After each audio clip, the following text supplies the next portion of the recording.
कांग्रेस की वरिष्ठ नेत्री चित्रा सरवारा ने आज बीजेपी पर जमकर जुबानी प्रहार किए। चित्रा ने कहा कि मुख्यमंत्री नायब सैनी द्वारा हरियाणा में की जा रही ताबड़तोड़ रैलियों में भीड़ गायब है।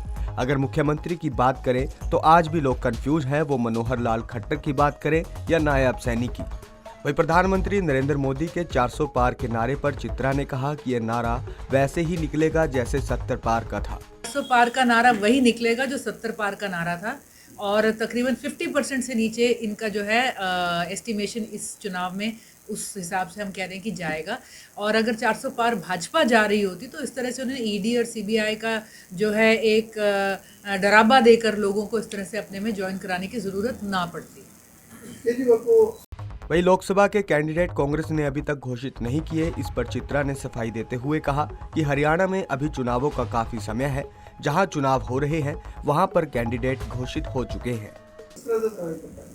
देखिए, अभी कांग्रेस के चुनाव में हरियाणा के चुनाव में कम से कम टाइम है और जिस स्टेट में चुनाव चरण दर चरण आ रहा है वहाँ पर चरण दर चरण कैंडिडेट्स भी अनाउंस करे जा चुके हैं।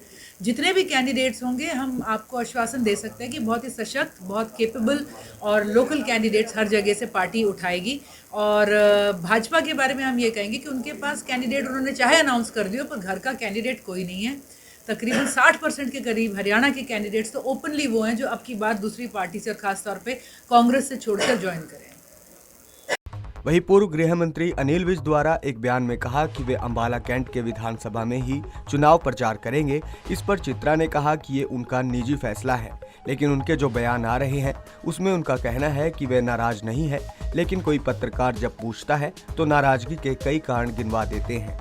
ये तो उनका अपना निजी फैसला है, लेकिन उनके जो बयान हैं वो कई बार कहते हैं कि मैं तो नाराज़ ही नहीं हूँ, लेकिन जब भास्कर या कोई पत्रकार या कोई सवाल पूछता है उनसे तो उसमें कह देते हैं, फटाफट से नाराज़गी के सारे कारण गिनवा देते हैं।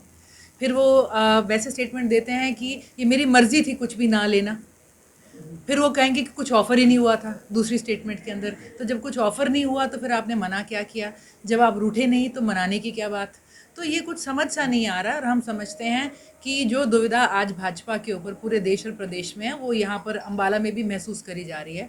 अनिल विज जी को इन बातों से हम उनका ध्यान हटाते हुए जवाबदेही की तरफ उनका ध्यान लेके जाना पड़ेंगे। अंबाला में 3000 करोड़ से ऊपर रुपया आया है पर लगा हुआ ना दिख रहा है, ना वो हिसाब दे सकते हैं। हम चैलेंज करते हैं और हम चाहेंगे कि वो अपना जवाबदेही की तरफ और इन बातों की तरफ ज़्यादा ध्यान रखें।